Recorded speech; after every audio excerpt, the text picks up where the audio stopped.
Prologue. It's odd, the way blood will splash upward once it's pulled violently out of the flesh. Over and over, each time a knife is expertly plunged in and out, spraying and sticking to every surface it touches. It reminds him of rain. The thick, slightly painful kind of rain that stings your skin when it pours from the sky and slabbers in puddles like a dance of jumping beans.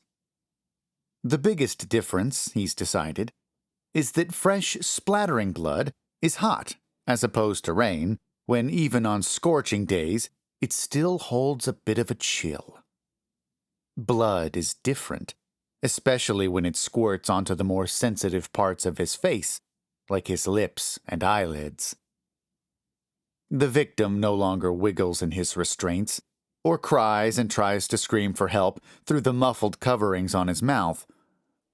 All that's left is the mushy, cut-up torso that looks remarkably like ground beef, along with the twitching of nerves that causes his feet and arms to occasionally jolt.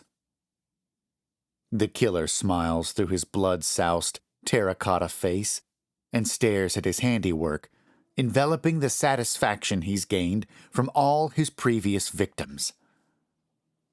"For you," he sighs, taps his chest, and stares high above. "I got another one for you." The oddly contented man stands and wipes his glove-covered hands down the front of his makeshift surgical coat, not exactly clearing them from the crimson liquid completely, but he rubs them just enough to prevent any dripping. His victim's little girl sleeps soundly in her room, courtesy of the melatonin he'd slipped into her juice cup an hour ago. Sneaking into the kitchen while she played outside in the yard with her babysitter was a risky move, one that he had no choice but to make. He prefers to kill when his victims are home alone. The only trouble with this particular fool was that he rarely idled in such a position. He was the extra controlling sort, hardly letting his wife out of sight.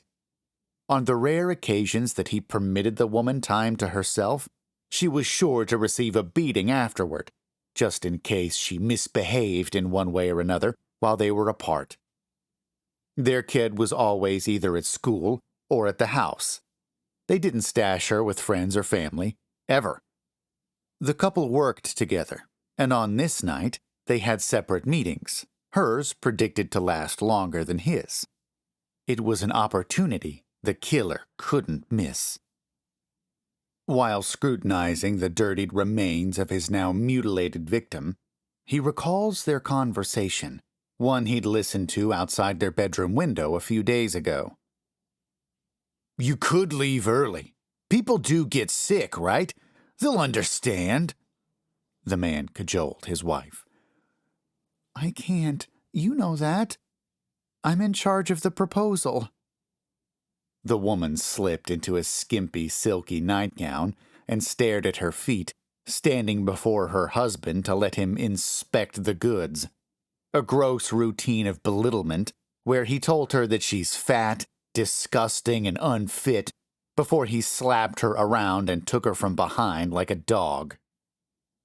She continued to plead while he looked her over. "If I don't stay and mingle afterward, the likelihood of being granted the incentive I'm trying for is slim."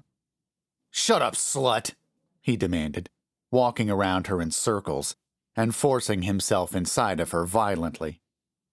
Once he'd finished reaching his climax, he yanked his clothing back on and grunted at her. "I know exactly why you want to stay late." He circled again, stopped behind her, and roughly pulled her head backward by the hair. "And I know exactly who you want to stay late with." "No," she whispered in a trembling voice. "I swear, it's my job. There's no other reason." The killer had been watching them for months, and nearly every night it's the same routine. The man controlled his wife and daughter through fear and violence. The killer had hand-plucked this bastard after a military commemoration dinner